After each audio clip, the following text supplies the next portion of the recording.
4 creepy ghost stories from the Vietnam War.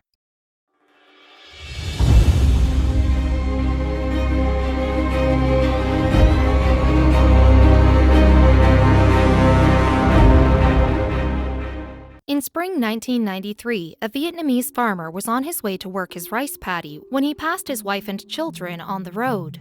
The wife sat on a rock and greeted him scornfully as his children cowered behind their mother. The meeting shocked the farmer, as his wife and his 3 children were killed when their village was attacked in 1968 and his house was burned to the ground. Stories like these are common in Vietnam, where rural communities attach deep meaning to spiritual encounters. In this case, the man understood that his wife's grave had been disturbed in the village's recent developments. He immediately set out to give them a proper reburial, but there are many more ghost stories throughout Vietnam relevant to the war fought there. Many of those persist to this day.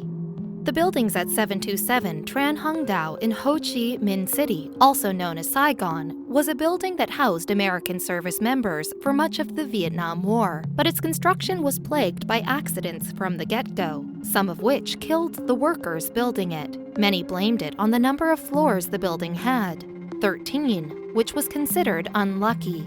In order to assuage their fears and get the building completed, the architect decided to call in a shaman to fix the building's feng shui issues. It said the shaman brought the dead bodies of 4 virgins from the local hospital and buried them at the 4 corners of the building, which would protect it from evil spirits.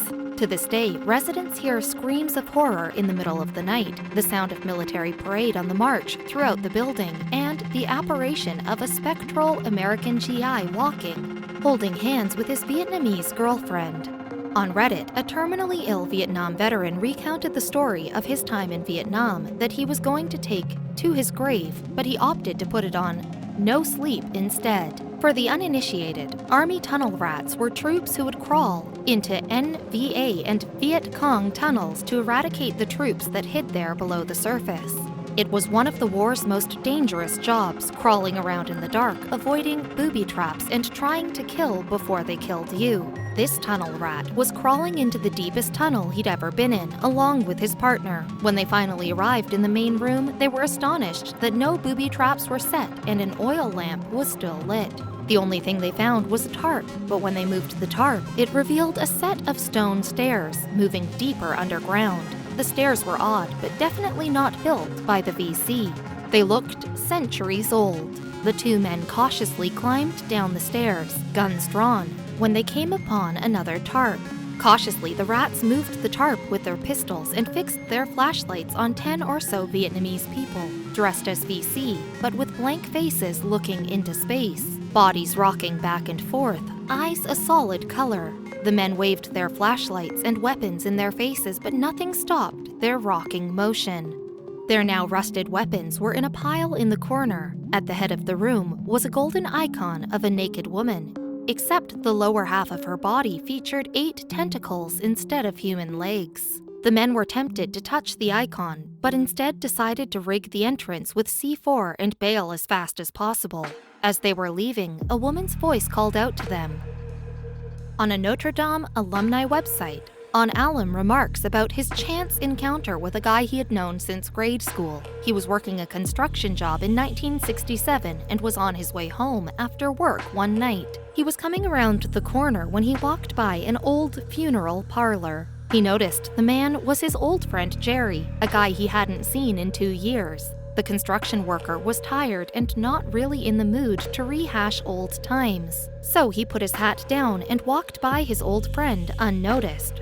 When he got home, his mother was on the phone, talking to one of the construction worker's friends. She immediately stopped her son to tell him that his old friend Jerry had been killed in Vietnam and his body was at the funeral parlor down the street. Marines in Vietnam would often try to recruit locals to help guide them in their area of operations.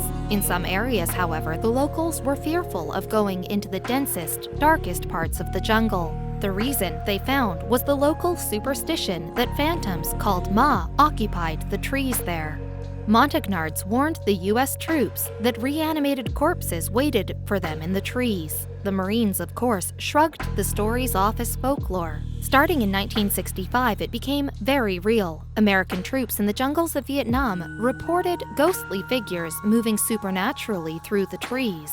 Others reported fanged creatures with black eyes that would try to kidnap and consume unsuspecting troops. In one encounter, the beasts were found to be bulletproof.